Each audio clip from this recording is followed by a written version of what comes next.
बाद हाईकोर्ट में फजल रहमान के आज़ादी मार्च के खिलाफ दरख्वास्त कल समाअत के लिए मुकर्रर। उधर हुकूमत के लीगल नोटिस के बाद JUI की जवाबी कार्रवाई। आमिर लियाकत इमाम फवाद चौधरी को भी कानूनी नोटिस भेज दिया। 1 अरब रुपए हर जाने का दावा, ट्वीट्स हटाकर फवाद चौधरी से माफी मांगने का मुतालबा।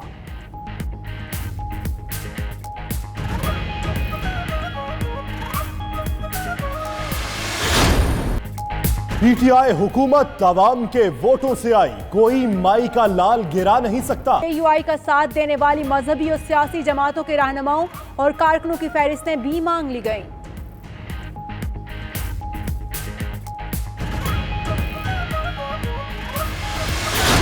में अपोजिशन जमातों की राहबर कमेटी का इजलास। नून लीग, पीपल्स पार्टी और दीगर जमातों के नुमाइंदे शरीक हुए। इजलास में आज़ादी मार्च समेत सियासी सूरत-ए-हाल और नैब की कार्रवाइयों पर गौर।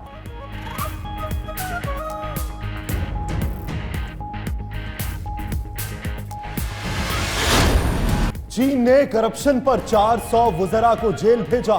काश मैं 500 सियासतदानों को जेल भेज सकता।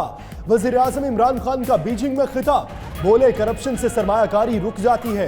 पाकिस्तान में सरमायाकारी ना आने की बड़ी वजह करप्शन है। पाकिस्तान में करप्शन पर काबू पाने में कुछ वक्त लगेगा।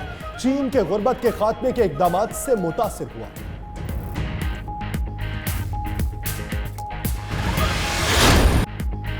चीन के साथ आजाद तजारती मुआहदा करने जा रहे हैं। उम्मीद है चीनी ताजर पुरकशिश माहौल से फायदा उठाएंगे।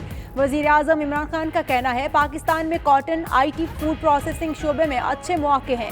चीन हाउसिंग, कोयला और सोने की सनत में भी सरमायाकारी करे। गवादर स्मार्ट पोर्ट सिटी मंसूबे को बेहतर बना दिया। हुकूमत ताजरों को कारोबार और पैसा कमाने में सहूलत दे रही है।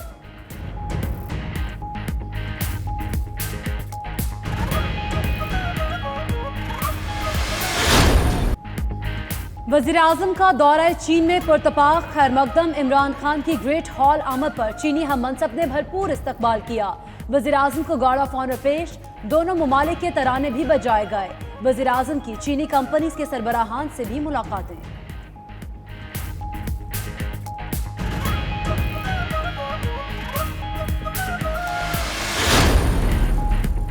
हमारी कोशिश है कि पूरी दुनिया के सरमायाकार पाकिस्तान में सरमायाकारी के इंतहाई पुरकशिश मौके से फ़ायदा उठाएं। शाह महमूद कुरैशी की बीजिंग में मीडिया से गुफ्तगू, बोले सुबह की मीटिंग बहुत अच्छी रही। चीनी हुकाम को खुशखबरी दी कि CPEC पर एक अथॉरिटी बना दी। जो भी मसाइल आएंगे उनका सदेबाब इंतहाई तेज़ी के साथ किया जा सकेगा।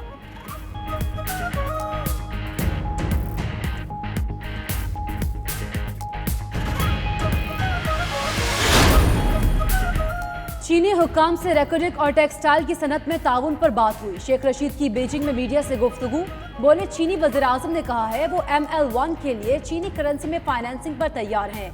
ML1 के हवाले से कल चीनी वज़ीर ट्रांसपोर्ट से मुलाकात होगी। ML1 के साथ हाई स्पीड ट्रेन की तरफ जाना चाहते हैं।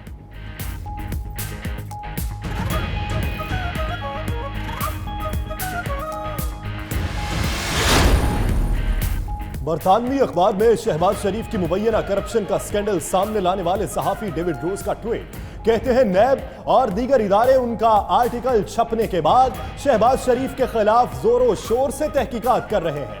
इससे पता चलता है कि शहबाज शरीफ ने क्यों उनके खिलाफ मुकदमा नहीं किया। तहकीकाती इदारों ने शहबाज शरीफ को मसरूफ रखा हुआ।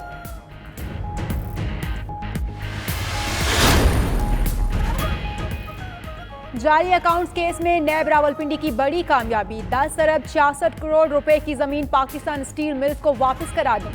जमीनों की अलॉटमेंट के केस में एक मुलजिम ने 42 करोड़ रुपए नकद भी वापस किए। नैब रावलपिंडी ने रिकॉर्ड एहतसाब अदालत में जमा करा दिया।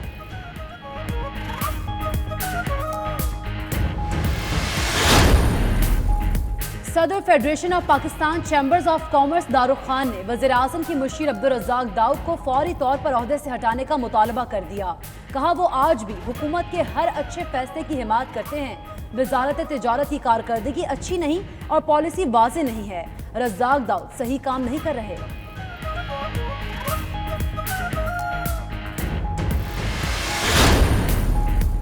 गरीब मरीज जाएं तो किधर जाएं, मजीद महंगी कर दी गई मुख्तलिफ दवाएं। कई अद्वियात की कीमतों में 7% तक इजाफा। शुगर, ब्लड प्रेशर और अल्सर की अद्वियात 46 रुपए तक महंगी कर दी गई।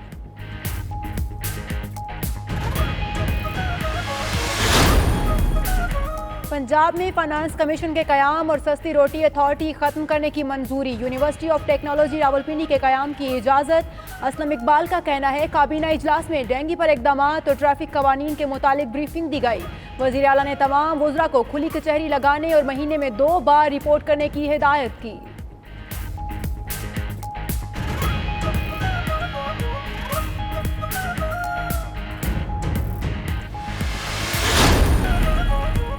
नेशनल गेम्स की मशल लाहौर पहुंच गई। मशल को कल मस्जिद वजीर खान में नुमाइश के लिए रखा जाएगा। मशल 15 अक्टूबर को इस्लामाबाद रवाना की जाएगी। 33वीं नेशनल गेम्स 26 अक्टूबर से 1 नवंबर तक पेशावर में होंगी।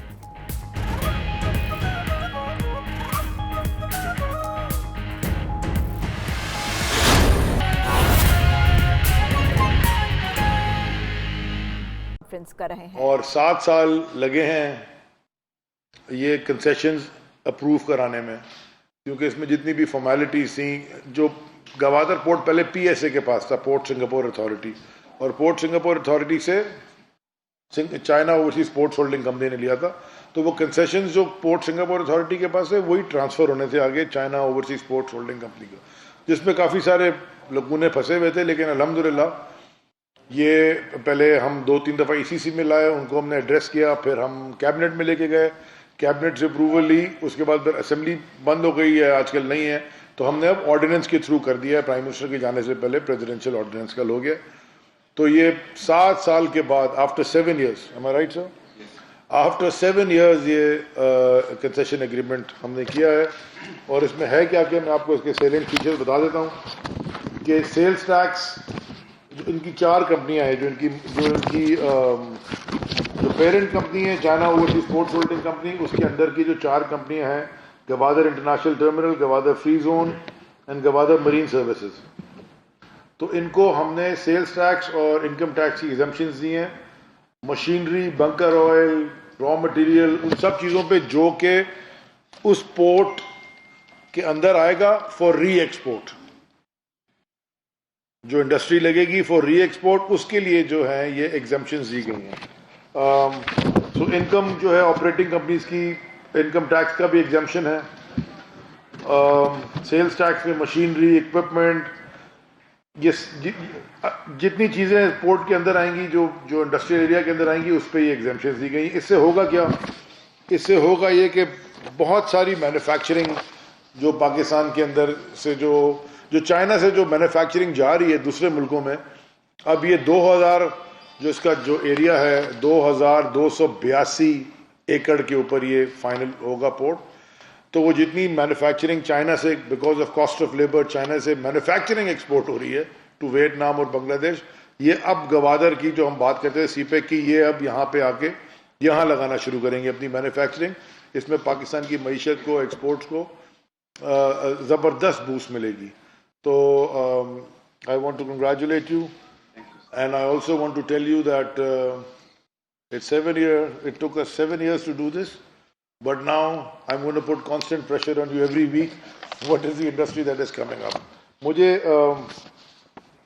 दूसरी चीज़ मैं बताना चाहता था कि पोर्ट की कनेक्टिविटी का एक इशू था। गवादर ईस्ट वे एक्सप्रेस वे जो बन रही थी, जो कि गवादर पोर्ट से मकरान कोस्ट को कनेक्ट करना था, उसमें कुछ इश्यूज आए थे हमारे लोकल फिशरमैन के, कि जो वो ईस्ट बे एक्सप्रेस वे बन रही थी, तो हमारे फिशरमैन जो थे, वहाँ के लोकल माहीगीर जो थे, उनको एक इशू था कि जी उनका रास्ता में रुकावट आ रही थी।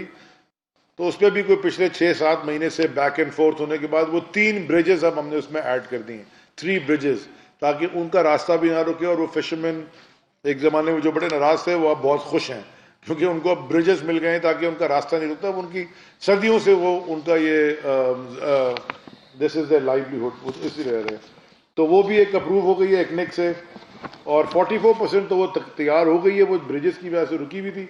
इंशाल्लाह बाय 2020 दिसंबर से कुछ लोग पोर्ट कासिम और केपीटी में भी हम थोड़े दिन के लिए ला के उनको रखें, ताकि उनको पोर्ट की ट्रेनिंग हो जाए, ताकि जब वो गवादर वापस जाएं तो they already know what to do, because port का एक अलग साइंस चलती है।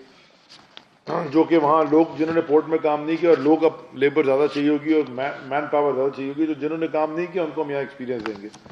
एयरपोर्ट का तो आपको पता ही है, वो $230 मिलियन की कॉस्ट पे बन रहा है, गवादर एयरपोर्ट। फिर उन्होंने एक अनाउंस किया कि पाक चाइना फ्रेंडशिप हॉस्पिटल